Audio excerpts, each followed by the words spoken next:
नमस्कार, बहुत बहुत स्वागत है आप सभी का। आप देख रहे हैं एनएमएफ न्यूज, आपके साथ मैं हूं नम्रता चौधरी। ये जो तस्वीर आप देख रहे हैं ये राजीव प्रताप हैं, जो अब इस दुनिया में नहीं है। इंडिपेंडेंट जर्नलिस्ट थे और उत्तराखंड में पत्रकारिता करते हुए, अपना यूट्यूब चैनल चलाते हुए, लोकल समस्याओं को उजागर करते हुए इन्हें कई बार देखा गया। लेकिन कुछ वक्त पहले खबर आई कि वो अब इस दुनिया में नहीं रहे और उनकी जो मौत का मामला है वो लगातार तूल पकड़ता जा रहा है, क्योंकि इस पर सियासत हो रही है। विपक्षी दल के नेता इसे राजनीतिक मुद्दा बनाने में जुटे हुए हैं। परिवार फिलहाल गमगीन है, परिवार के साथ हम सब लोग हैं, और जिसके घर से बेटा जाता है, जिसके घर से एक मौत की खबर आती है, निश्चित तौर पर उसका गम समझ सकते हैं, लेकिन उसकी क्षति कोई, ये कह लीजिए, वो कोई पूर्ति उसकी कोई नहीं कर सकता उस क्षति की। लेकिन ऐसे राजनीति करने वालों का क्या किया जाए, आज इसी पर चर्चा करेंगे। पुलिस के बयान है जिसमें कहा गया है कि एक्सीडेंटल केस है। पोस्टमार्टम रिपोर्ट भी इंटरनल इंजरीज की तरफ इशारा कर रही है, लेकिन फिर भी लगातार सवाल उठाए जा रहे हैं कि आखिर अचानक से ये सारी चीजें कैसे हो गई, कैसे ये एक्सीडेंट हो गया।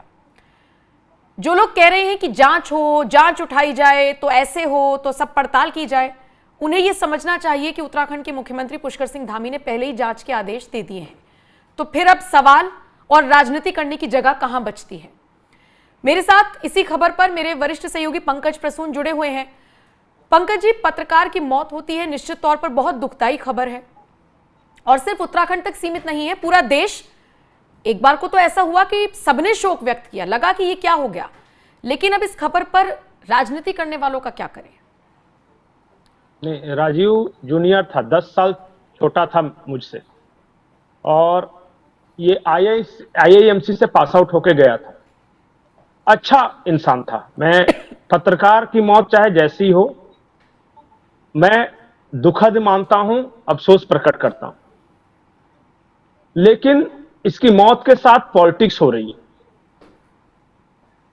निष्पक्ष जांच होनी चाहिए, ये हम सभी चाहते हैं। इनकी पत्नी ने भी कहा है कि सीबीआई जांच हो।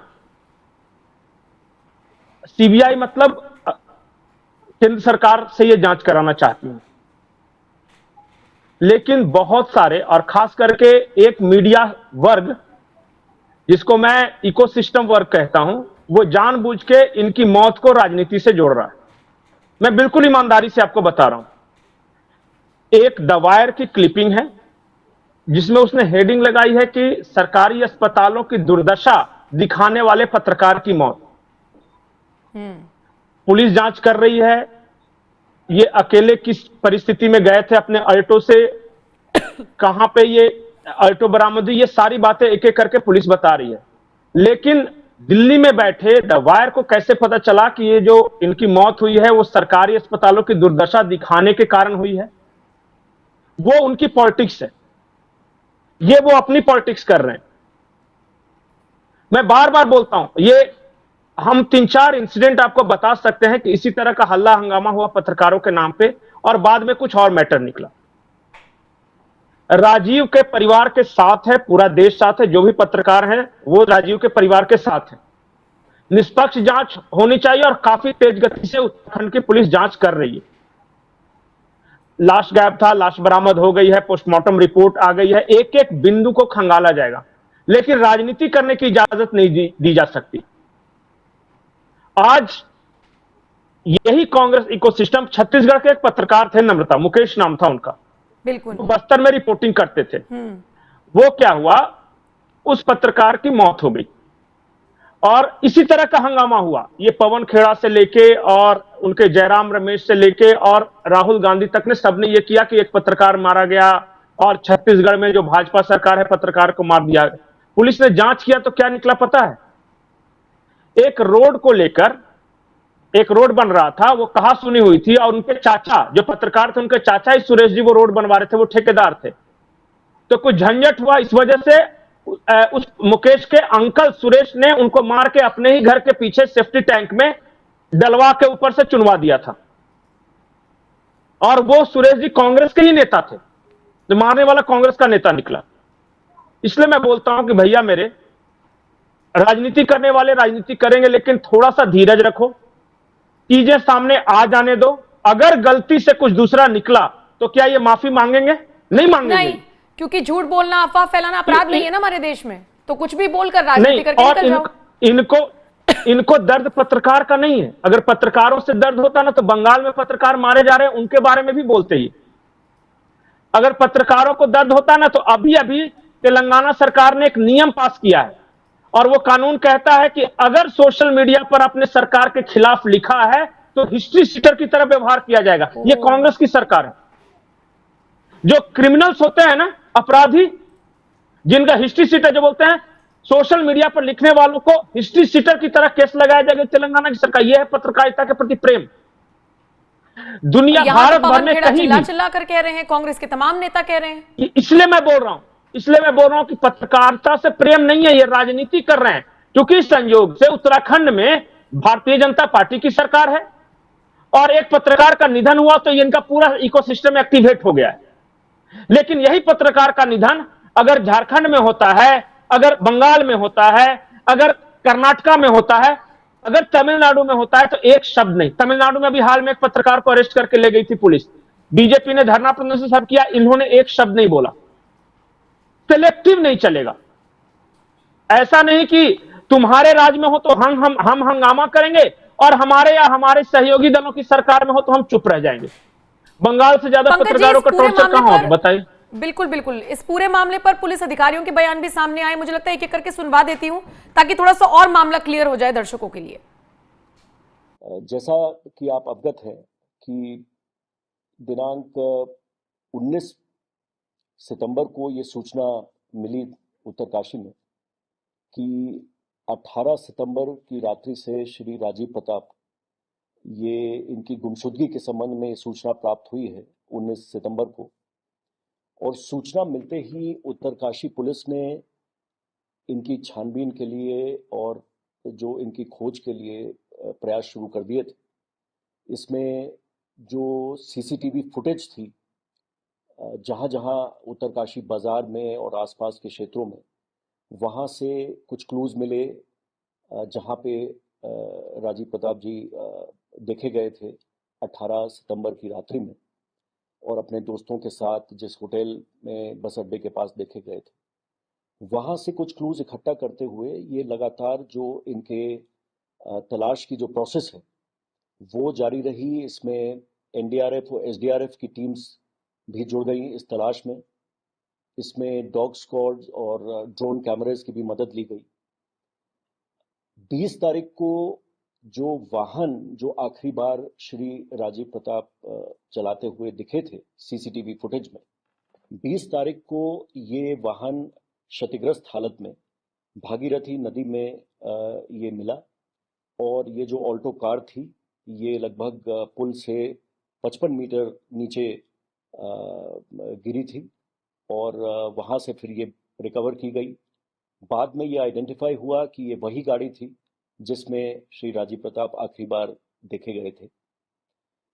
इसके बाद उनके परिजनों के रिक्वेस्ट पर अपहरण की क्योंकि आशंका जताई थी तो एफआईआर दर्ज करके छानबीन कंटिन्यू रही, इन्वेस्टिगेशन जारी रहा। और 28 तारीख को एक शव नदी में एनडीआरएफ और एसडीआरएफ की टीम्स ने और लोकल पुलिस ने बरामद किया, जिसकी बाद में शिनाख्त श्री राजीव प्रताप की हुई उनके परिजनों और दोस्तों द्वारा। इसका पोस्टमार्टम कराया गया और पोस्टमार्टम रिपोर्ट भी पुलिस को प्राप्त हो गई है। इसके अतिरिक्त एक आगे के इन्वेस्टिगेशन के लिए जो डिप्टी एसपी उत्तरकाशी हैं उनकी अध्यक्षता में एक टीम गठित की गई है। ये टीम अब तक के जितने भी साक्ष्य मिले हैं वो उनके एक्सीडेंट के संबंध में जो क्लूज मिल रहे हैं उनके बारे में, लास्ट जिन लोगों से उनकी बात हुई जिनके साथ वो थे उनके बयान अंकित करना, उनसे गहन छानबीन करना, इसकी कार्रवाई करेगी। जो कॉल डिटेल्स हैं और जो और इलेक्ट्रॉनिक एविडेंस है उसको पूरे स्तर पे फिर से एक बार रिव्यू किया जाएगा गहराई से। दिनांक 19 को राजीव प्रताप के परिवारजनों द्वारा राजीव की मिसिंग के संबंध में थाने में सूचना दी गई थी। उसके पश्चात हमारे द्वारा जो विभिन्न सीसीटीवी फुटेजेस का अवलोकन किया गया, जिसके पश्चात हमको ये पता चला कि 18 तारीख की रात में राजीव प्रताप अपने दोस्तों के साथ थे और उसके बाद अपने दोस्त की गाड़ी लेकर के गंगोरी की तरफ चले गए थे। जो हमारे पास फुटेज आई है 11:39 पर, जिसमें कि ये अकेले गाड़ी चलाते हुए दिखाई दे रहे हैं। उसके बाद 500 मीटर दूर पर ही जो घटना स्थल है, जहां पर अगले दिन उसके पास ही हमें इनकी गाड़ी मिली। उसके पश्चात से हम लोग लगातार इनकी सर्च कर रहे थे। गाड़ी को भी बाहर निकाल करके जब चेक किया गया तो उसके अंदर इनकी चप्पल मिली। उसके पश्चात से नदी में हमारे द्वारा लगातार सर्चिंग की गई। दिनांक 28 को इनकी डेड बॉडी जोशियाड़ा बैराज से मिली थी। उसके पश्चात पंचायतनामा और पोस्टमार्टम की कार्रवाई की गई। पोस्टमार्टम रिपोर्ट में भी इनकी डेथ जो है चेस्ट और एब्डोमिनल इंजरीज, इंटरनल इंजरीज के कारण होना बताया है, जिसमें डॉक्टर द्वारा इस तरीके की चोटें एक्सीडेंटल इंजरीज होना बताया गया और उसी से उनकी मृत्यु की संभावना बताई गई है। इसके पश्चात घर वालों द्वारा क्योंकि कई अन्य फैक्ट भी लाए गए थे, तो वो सारी चीज़ें हम लोग विवेचना में उन सारी चीज़ों को वेरीफाई कर रहे हैं और वर्तमान में विवेचना की कार्रवाई प्रचलित है। तो सुना आप सभी ने कि पुलिस अधिकारियों का क्या कुछ कहना है। पंकज जी, पुलिस तो सीधे सीधे तौर पर जो चीज बता रही है उस सबसे इतर आप लोगों को लगता है राजनीति नहीं करनी चाहिए? नहीं, जो डॉक्टर ने जो पोस्टमार्टम रिपोर्ट बनाई है वो बहुत महत्वपूर्ण होती है। पोस्टमार्टम रिपोर्ट में जो डॉक्टर का कहना है और बाद में एक्सपर्ट कमेटी का भी कहना है, जो मेडिकल टीम बनाई गई, कि एक्सीडेंटल चोट के निशान है। जब आदमी गिरता है, जैसे कार, उनका जो कार जो है वो पुल से नीचे गिरा था नदी में, तो एब्डोमेन में यहाँ पे थी और उसके बाद जो अलग इंजरीज के निशान थे। डॉक्टरों का कहना, मैं नहीं कह रहा हूं, तो उनका ये कहना है कि ये एक्सीडेंटल इंजरी है। जब आप किसी पे वार करते हैं, मारते हैं, तो वो इंजरी अलग होती है, और जब आप एक्सीडेंट के साथ में आपका डेथ होता है तो वो इंजरी अलग होती है। जब एक्सीडेंट में डेथ होता है तो उसको एक्सीडेंटल इंजरी बोलते हैं। इसके बावजूद उत्तराखंड पुलिस इतनी संवेदनशील है कि वो कह रही है कि ठीक है, पोस्टमार्टम रिपोर्ट जो आए, जो ये जिस गाड़ी से जा रहे थे कार में, उसका लास्ट सीसीटीवी फुटेज आए तो इनके साथ कोई नहीं दिख रहा है। ये अकेले हैं, ये खुद गाड़ी ड्राइव कर रहे हैं, और उसके 500-600 मीटर आगे जाके वो बैराज है जहां पे आशंका जताई जा रही है कि इनकी गाड़ी नीचे गिरी है। इसके बावजूद, क्योंकि पत्नी ने कहा है कि ये रिपोर्टिंग कर रहे थे और हो सकता है कि इनको धमकियां मिली थी, उस एंगल से भी जांच कर रही है पुलिस। पुलिस ने जांच एक्सीडेंटल मान के बंद नहीं किया है। बिल्कुल बिल्कुल, जांच तो भी होगी। जो भी तथ्य आएंगे, इसलिए मैं कह रहा हूं कि भाई मेरे पूरी एक बार फाइनल जांच रिपोर्ट आ जाने दो, उसके बाद आपको जो भी आरोप लगाना है लगाओ। जंपिंग टू द कंक्लूजन नहीं हो सकता है कि जैसे ही ये गायब हुए वैसे ही अगले ही दिन एक हेडलाइंस आती है कि भ्रष्टाचार के बारे में आवाज उठा रहे पत्रकार की संदेहास्पद मौत। अरे हो सकता है वो मामला दूसरा हो, ये दूसरा हो। अगर सरकार के खिलाफ या मोदी के खिलाफ कहने पर अगर पत्रकारों की जान जाती तो मैं 1000 पत्रकारों का लिस्ट गिना सकता हूं जिन्होंने क्या क्या नहीं कहा है मोदी जी के बारे में, और आज तक उनका एक बाल भी किसी ने नहीं सही बात तोड़ा है। बिल्कुल बिल्कुल ठीक बात, ये हकीकत है। इसलिए अब मैं इसलिए बोल रहा हूं कि हमें संवेदनशील होना पड़ेगा। मैं उनके परिवार के साथ, इसलिए मैं ऐसी अभी कोई राजनीतिक बात नहीं करूंगा कि उनके पत्नी को दुख पहुंचे या उनके परिवार को दुख पहुंचे, क्योंकि वो भी हमारे अपने हैं। पत्रकार जो भी हो हमारा अपना है, इसलिए मैं गंदी राजनीति तो नहीं करने दूंगा। बिल्कुल, और इसीलिए इस वीडियो को हमने बनाया है ताकि जो राजनीति कर रहे हैं कम से कम उनको समझ में आए कि बिल्कुल आपने ठीक कहा कि एकदम कंक्लूजन पर मत पहुंचो, रुको, जांच का वेट करो, फिर जो निकल कर आता है फिर उस पर बात होगी ना। फिर भी तो यही माध्यम होगा बात करने का, फिर करेंगे उस पर बात। मुझे लगता है पंकज जी दर्शकों को समझ में आया होगा। ये जो वीडियो हमने बनाया दर्शकों के ऊपर मैं छोड़कर जा रही हूं। शुक्रिया आपका मेरे साथ जुड़ने के लिए। देखिए, पत्रकार की मौत हुई है और उसको लेकर जांच बैठा दी गई है, सारी चीजें हैं, अभी थोड़ा सा इंतजार करना होगा, लेकिन संवेदना रखनी होगी, थोड़ा सा गंभीर होना होगा। हर चीज को एक मुद्दे से राजनीति में घसीटकर आगे बढ़ाएंगे तो फिर कुछ हासिल नहीं होगा। एक बात मैं आखिरी बात बोलना चाहता हूं नम्रता, कल को मान लिया कि मेरे साथ या किसी पत्रकार बंधु के साथ ये हो गया, अगर हमारी मौत के बाद हमारे परिवार के साथ इस तरह की छिछालेदार होगी तो दुख तो पहुंचेगा ना। सही बात, कोई भी हो। बिल्कुल।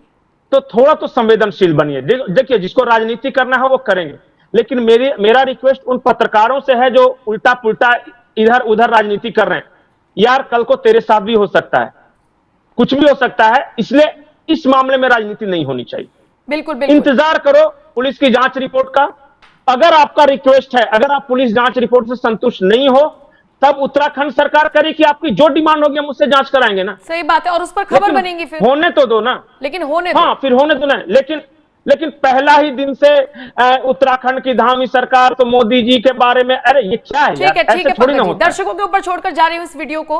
अब आपकी राय क्या है, कमेंट सेक्शन में आप अपनी राय हमें जरूर दीजिएगा। बाकी अपडेट्स के लिए बने रहिए एनएमएफ न्यूज के साथ। नमस्कार।